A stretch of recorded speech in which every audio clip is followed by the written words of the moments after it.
it's late in the afternoon on the last day of the conference, which means that either Deb Quazzo hates all of us, which is possible, or that she really loves social impact because she's convinced that this panel is going to be what keeps you here.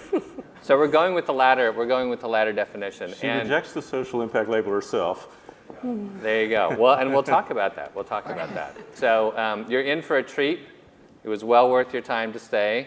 To my left are some of the most exciting and dynamic folks in the education sector and education technology, and a terrific continuum of social impact investors. I'm John Rogers. I'm the partner leading the education sector for TPG's RISE Fund. And as a starting round, without doing a lot of introductions about ourselves, it's generally important when you talk about social impact investing to define what you mean by investing and social impact.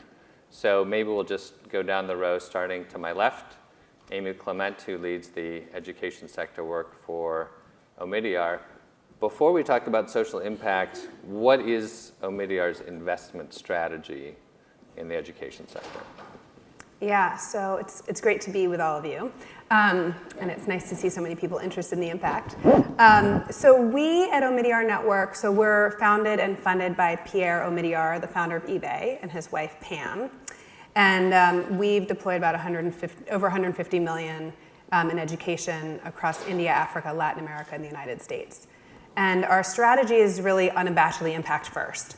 So we're very focused on where we can support entrepreneurs who are unleashing human potential around the globe. And we look at places where we think that there's potential for massive disruption. So in emerging markets, we look at innovative school models, we look at ed tech across K-12 and workforce and skilling. And in the US, we have a deep focus on early childhood with the two-generation lens. And I should note that when we look at impact, we look across the spectrum from for-profit to nonprofit.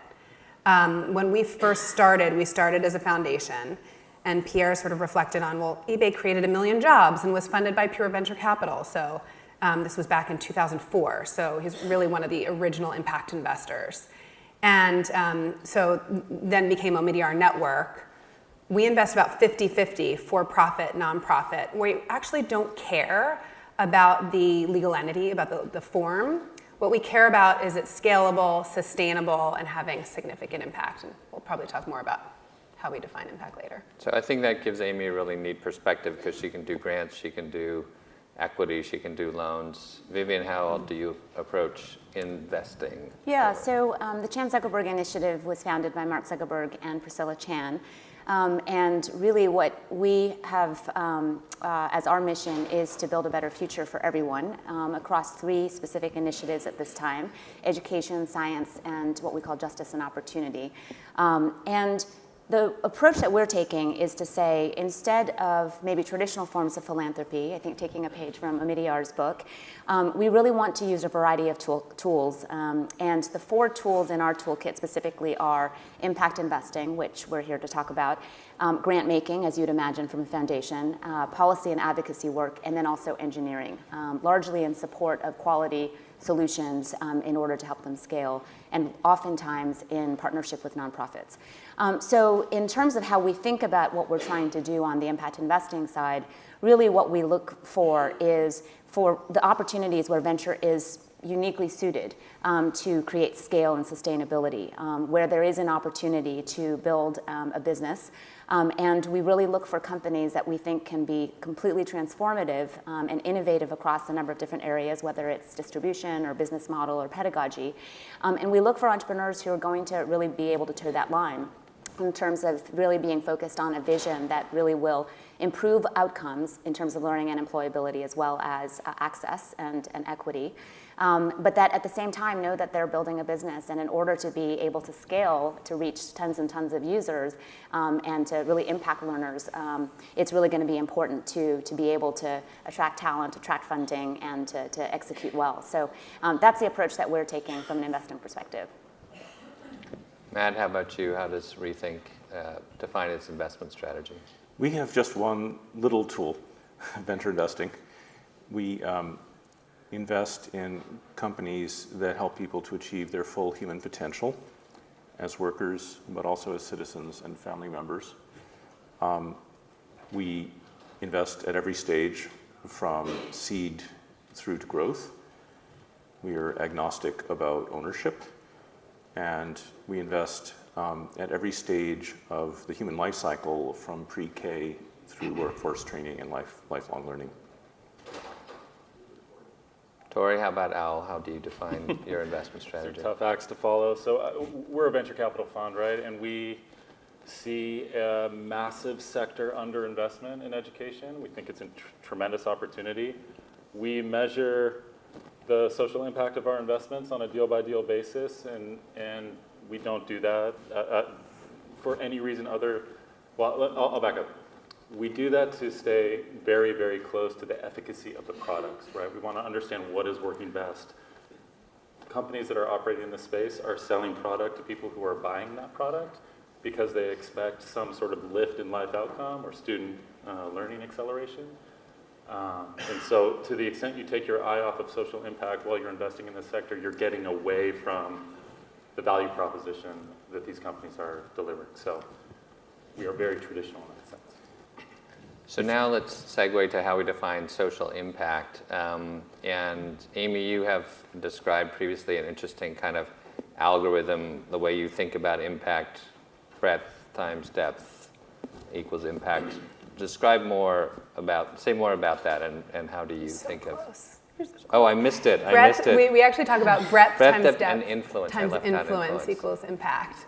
This is why I need practice. I know, we've done this before. So when we talk about breadth, we look at lives touched. And then when we talk about depth, we look at the depth to which those lives are touched. And that's a lot harder to do. And as we look at that, we also look at how underserved that segment is, low income or another sort of underserved segment, special education, et cetera. And then there on depth, we use high, medium, low. And to be honest, it's been somewhat subjective by our team. We sort of have defined what those categories look like, but it's somewhat subjective. And one of the things that we've done recently is we've run Acumen has a lean data product that goes out and actually reaches out to customers to understand customer performance and customer feedback and behavior. And one of the things we found through that surveying 5,000 customers of our portfolio was actually we were right. Our subjective analysis on high, medium, low really matched with what customers were saying, the depths to which their lives had been changed through these products, which was great. So depth, breadth, and then we also look at influence.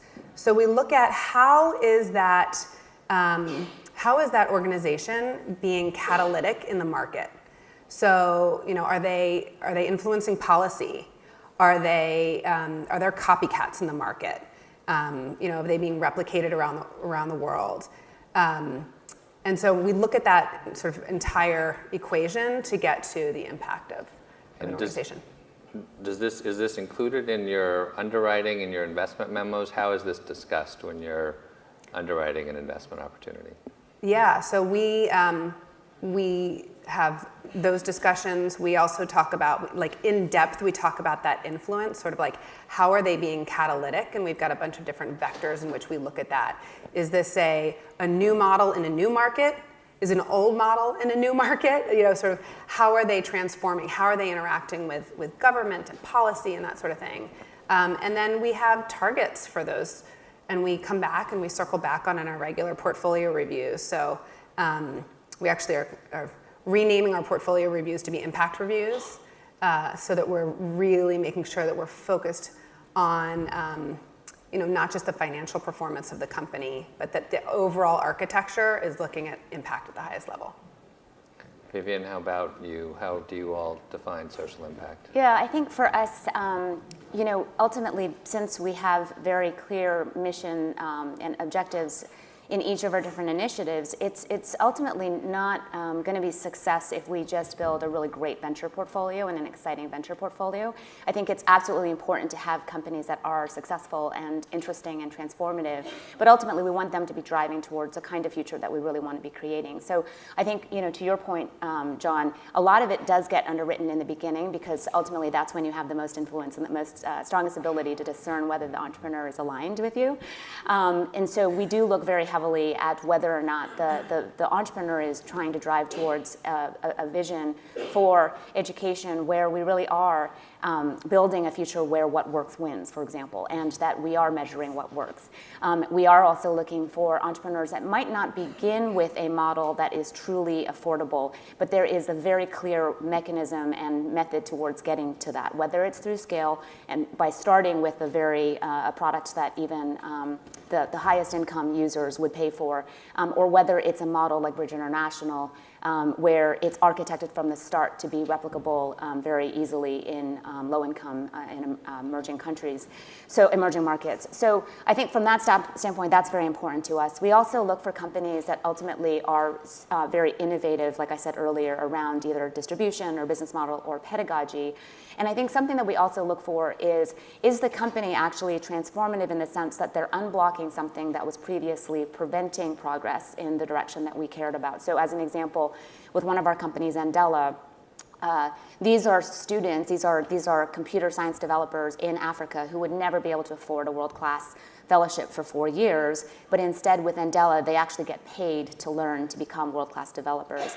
We have a company called Byju's that when internet data was expensive in India, what they did was they actually had a mobile app, but they also had an encrypted SD card so that the students could access the content offline and still be able to learn, but not consume tons of internet data.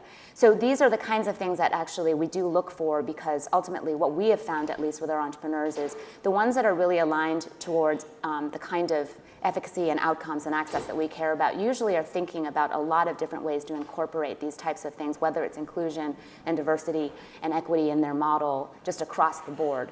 And I think the other thing that I would say is we do look for entrepreneurs who approach the problem very much from a research-based perspective. So they're developing the product from the start with a mindset towards what is the research-backed approaches that should work, and they're also approaching it from a very iterative perspective. Our learning science team calls it a learning engineering approach, but it's also a team that really does care about measuring and iterating based on whether or not it works.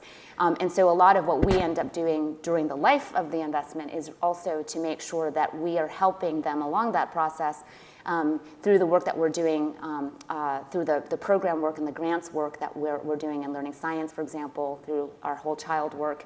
And it's very important for us that we're supporting the entrepreneurs to continue to building their products in the direction that we think will hopefully serve kids better. One of the stories that I like about ReThink Education is that when they first, this maybe, you correct me if this is apocryphal, but that you had 2 fundraising decks, one that had a page talking about social impact and one that didn't.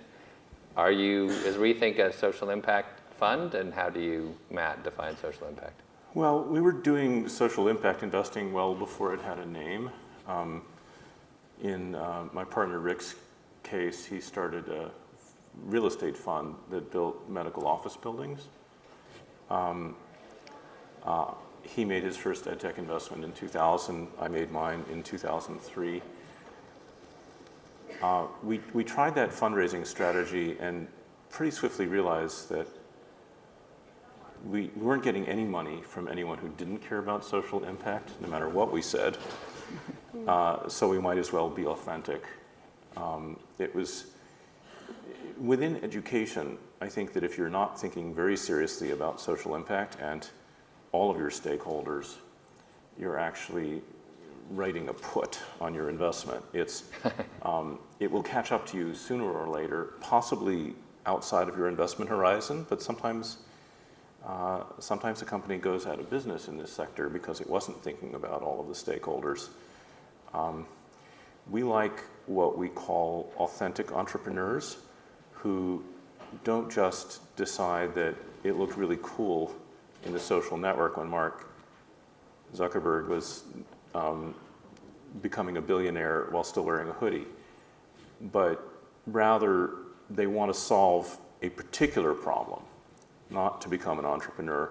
A lot of them, we and everyone else have mixed feelings about first-time entrepreneurs, but there's something to be said for a guy like, say, Jeff Scheuer of ReThink, who is a Chicago school teacher, who observed that the students didn't even bother to read the comments that he made on their papers, and they never learned a single bit of grammar from his corrections. And so he started developing an online resource to teach bits and pieces of grammar and punctuation to them.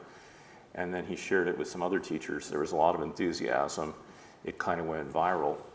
And then he decided to start a company, right? He didn't know he was starting a company. He knew that he had a problem. And he would have been happy to take a product from someone else, but there wasn't one. And he tried to get other people to solve it, and they wouldn't. Now, the authentic entrepreneur has a couple of advantages for you as an investor. In impact terms, that entrepreneur has what Paul Brest, for example, calls additionality, which is kind of an ugly word, but the idea is that you're doing a job that would not otherwise get done. And you described this, Vivian. Unleashing some sort of motion that had been blocked. But from an investing standpoint, that is what finance people call alpha, right? Because you're going somewhere that other people aren't going. But these entrepreneurs also have a couple of other interesting characteristics from an investing standpoint. One is just that because they have a strong social mission and something they believe in, they have an advantage in recruiting. And recruiting the best talent is one of the crucial determinants of success for a technology startup.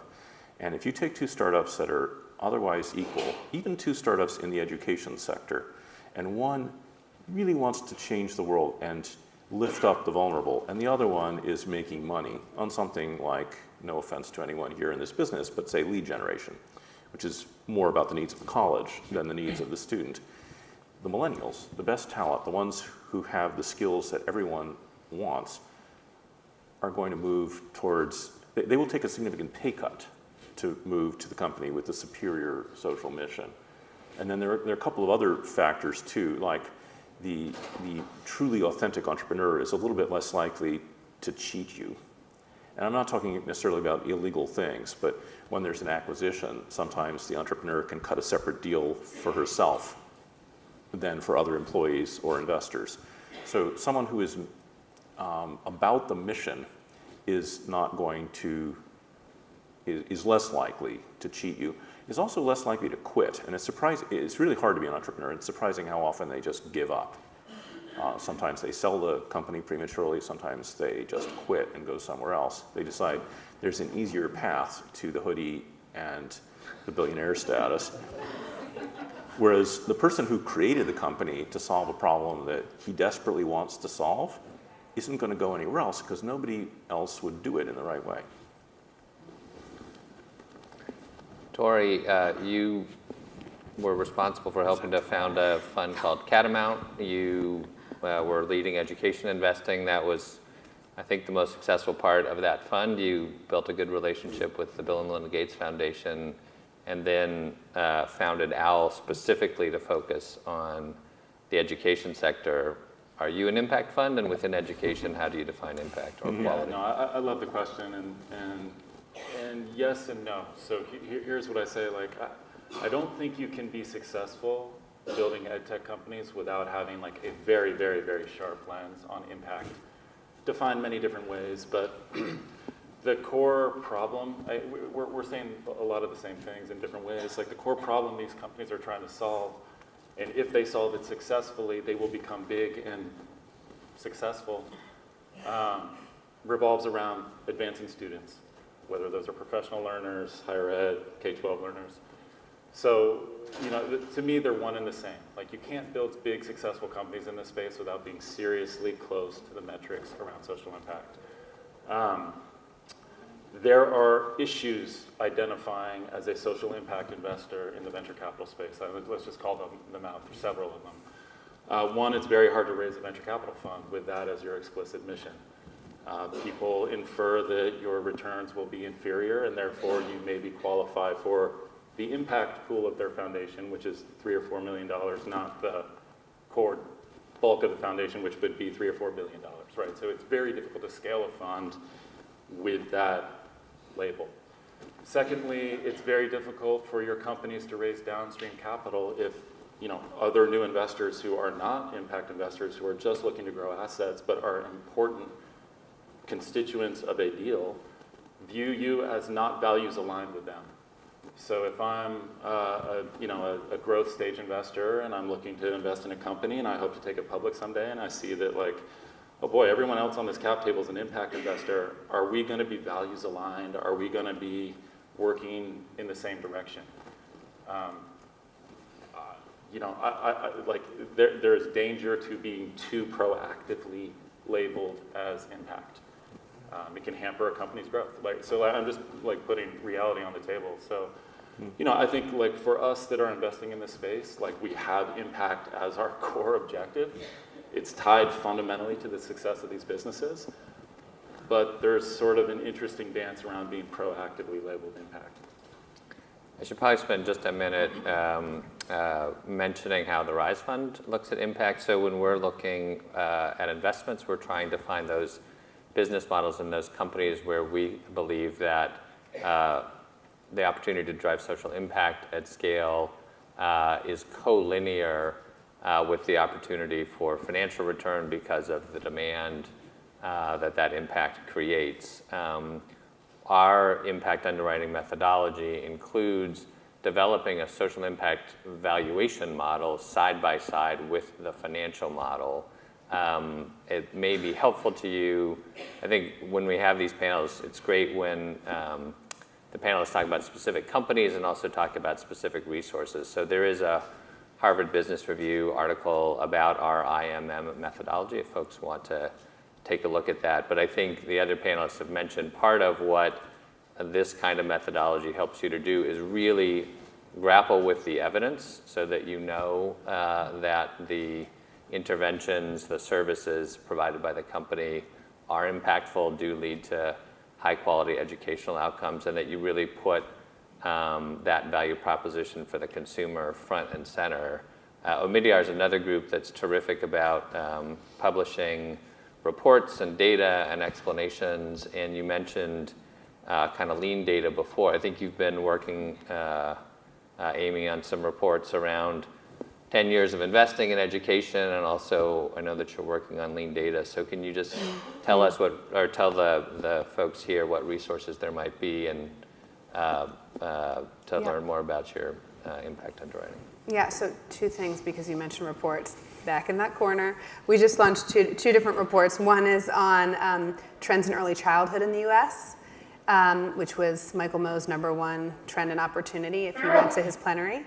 And then the second one is on how ed tech ecosystems have been built around the world, and sort of what are the what's needed. And we did deep dive case studies in Chile,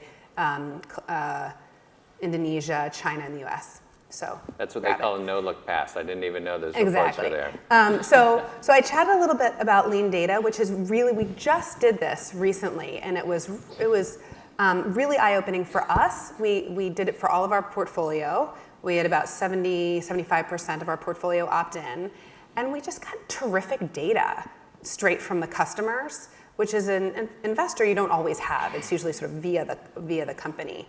And what it also did was really it opened up space for great conversations with the companies.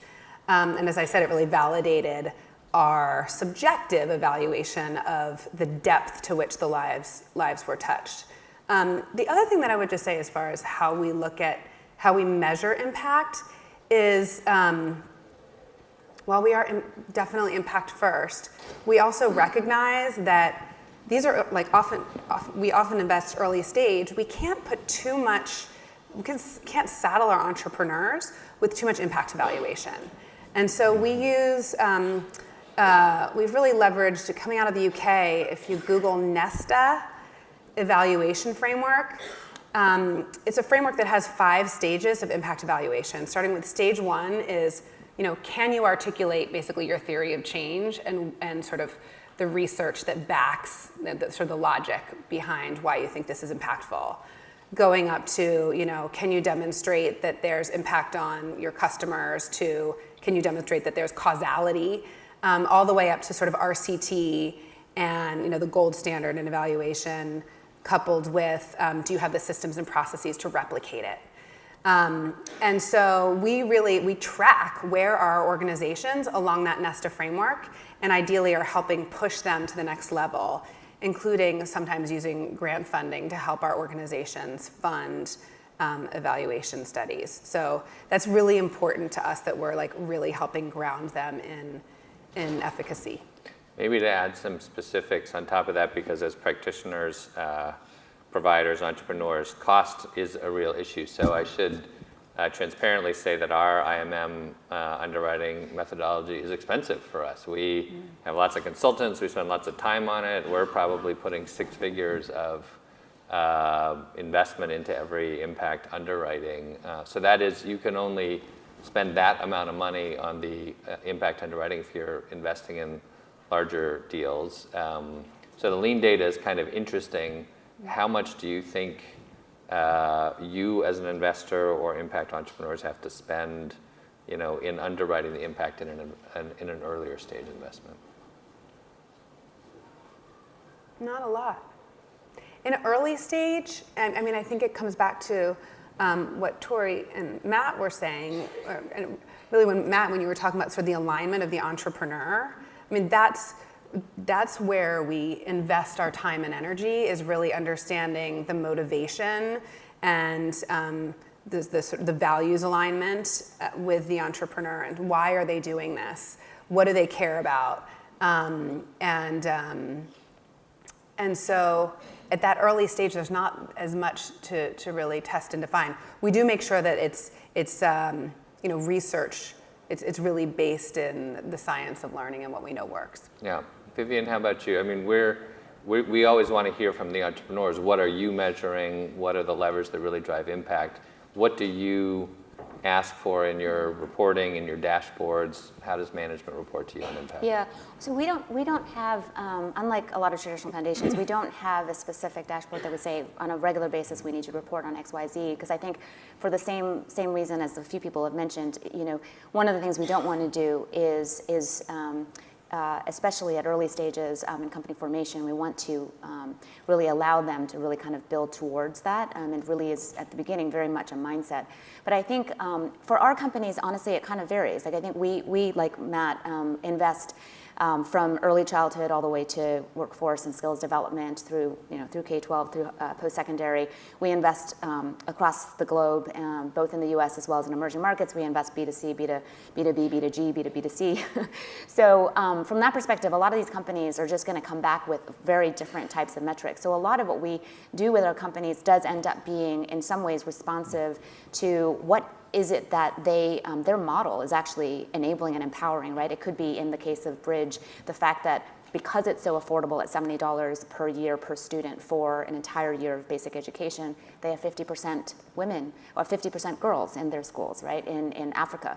But it could be something completely different. I think for our companies, I would say there's a few companies like Bridge, like New Zealand, like Age of Learning, that are kind of best in class in terms of having a tremendous number of learning scientists, learning engineers, curriculum writers, a lot of focus on doing these randomized control studies.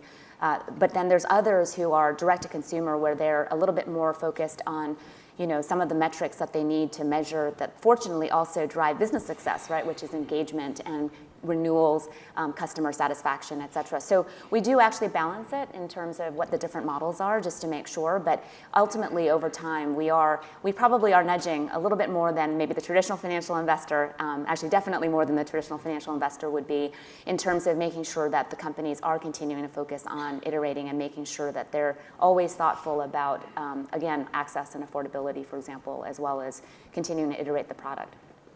I want to make sure that we get to a couple of case studies so people hear real-world examples. There was a company that announced earlier this week that they were sold for a breathtaking, stupefying, unbelievably high number. And Too that two of the panelists here were investors in Trilogy that sold for a whopping $750 million. Is Dan somewhere in the audience by any chance?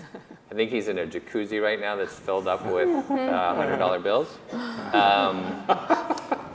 Matt, tell people a little bit about, so Matt and Vivian, I think, were both investors in Trilogy.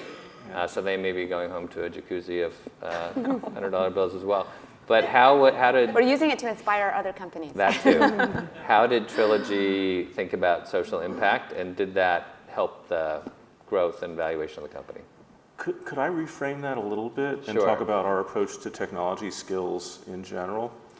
So we invested in General Assembly, which Jake once somewhat whimsically called the technical college for the Ivy League. We decided when we were looking at its impact on the wallets of the students that it was sort of a substitute for an MBA. Somewhat arbitrary way of getting at that question, but a useful one because the numbers turned out to be quite staggering. So Trilogy mostly runs 6-month-long part-time boot camps, evenings and weekends on college campuses. It's a very attractive financial model because they pay the college at the end of the 6 months and on a per-student basis. So converts real estate from a fixed cost into a variable cost. So those students are mostly people who have jobs and often families who can't take 3 months off for an intensive. It's a somewhat different population. We now have an investment in a company called Kenzie Academy that is one of a number of companies that is taking technology skills to yet another population. 40% of their students come from the food service and retail industries, which I think is pretty remarkable.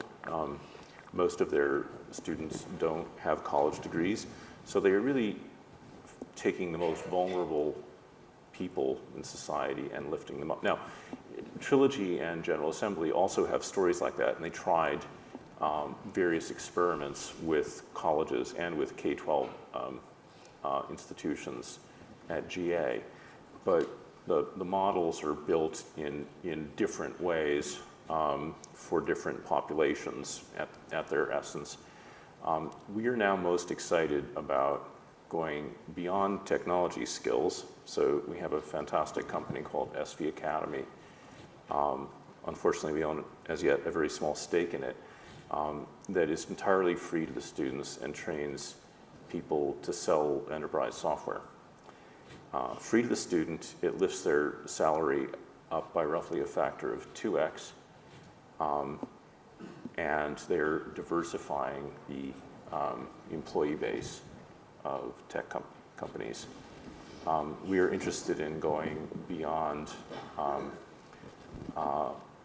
knowledge work to middle skills. And some other time I'll tell you about the welding company that we just regretfully turned down. But Are you going to also tell us about Trilogy, or? I can. So I wanted to give you the full picture Yeah. of impact theses. These panelists are very good at answering the question they want to answer as opposed to the question that you ask. So with workforce training programs in general, you have a limited number of metrics. One of the interesting things about this, they're much easier metrics ultimately to gather than metrics in K-12. It's much easier to run in RCT. What is the salary of this person coming in? How selective is the program? What are the completion rates for the program? What are the salaries upon exit? What are the job placement rates? And then ideally, what are the salaries 2 years later? Yeah. What are the job satisfaction?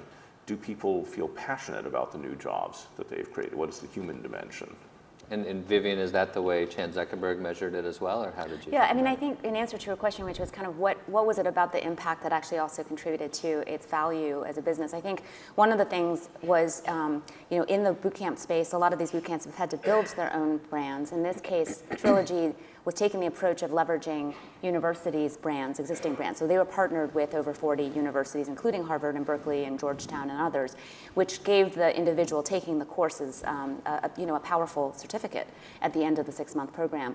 And then the other piece of it that I really liked is ultimately what drove success for them was outcomes and placement, which meant that they really needed to focus on career services and helping the students actually find these jobs. It meant that they had to develop and design the curriculum such that it was responsive to the employer's needs, which meant that it was a valuable 6-month boot camp for the individuals.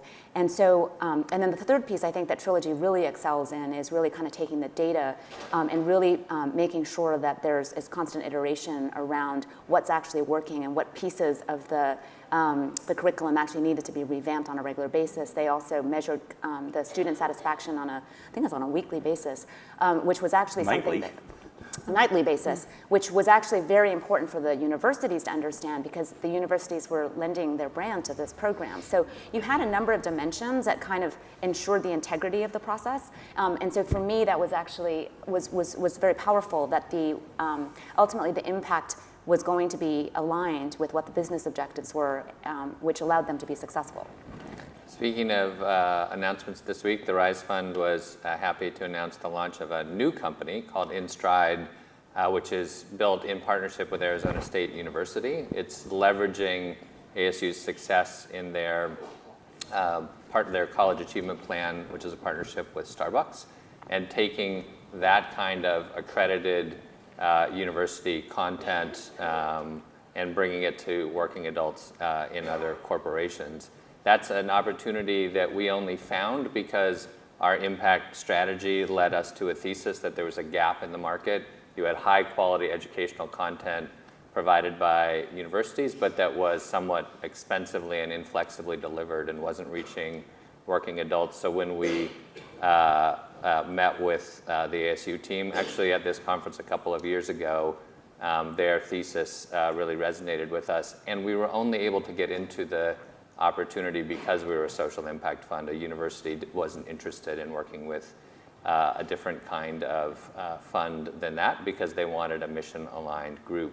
Our impact underwriting suggests that because of the power of these university degrees and because they're affordably delivered, we expect that for every $1 of investment, there will be more than $12 of social impact that is generated for the students.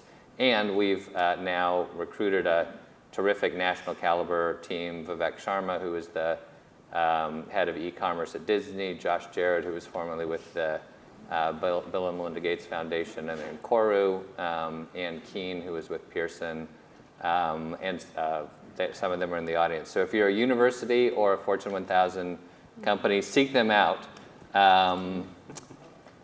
Tory, you've had some really terrific exits. Can I just tell an anecdote about InStride? Yes. Because I think there are too few anecdotes. This is sort of colorless, a lot of it. So at the Starbucks around the corner, a woman behind the counter looked at my badge and said, "What is ASU GSVX?" And we explained, and it turned out that all 3 of the women behind the counter were enrolled in ASU. One of them transferred from another university. The third one was very hesitant until she saw the positive experience that her countermates were having. You were talking about breadth versus depth. I think lean data and RCTs are one form of depth, but I think stories are a critical part of getting us out of bed in the morning and getting us to do the work we do. 20% of the folks who become employees at Starbucks now cite the College Achievement Plan as one of the reasons they joined. If those employees who participate in the program are twice as likely to still be employed a year later than those who are not, and they're 4 times as likely to have been promoted, and it doesn't even matter what major they chose. They don't have to study food service management, they could study psychology. It's really driving employee engagement. Is this a place I can learn Is this a place I can advance my career? Is this an employer that cares about me?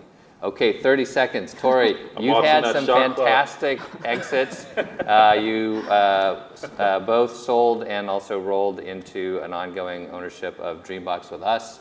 You've had a nice exit with Accelerate Learning to Carlisle. Tell us about how impact and financial return go together or not in those. In 9 seconds or less? In 9 seconds, before these mics blow up. Well, let's talk about Dreambox, because that's the one you and I worked on together. I mean, it was core to the value of the asset, right? Like, that business is valuable because it advances student learning faster than incumbent products, full stop. It's not anything more than that, right? And so they were able to prove that with RCT data, and it attracted a universe of eager acquirers who felt that they could take that to the next level. I think John, you maybe get one more, because I don't know how many. we're now going up in No, time. I'll say one sentence about Accelerate Learning, which is a digital science curriculum business that we helped grow out of Houston, Texas. Part of the reason that business was so successful in such a short period of time, you know, approaching $100 million in bookings in less than 5 years, they built highly adaptive curriculum that could adapt to individual state standards. So it was not the usual case of a publisher imposing their perspective on states. It was highly adaptive, adjustable curriculum, and that's what the market needed. And you know, in an internet world, you can do that massively less, or for massively less investment than you otherwise could in an analog world. And just like the Academy Awards, the orchestra is now playing us off the stage. Thank you very much.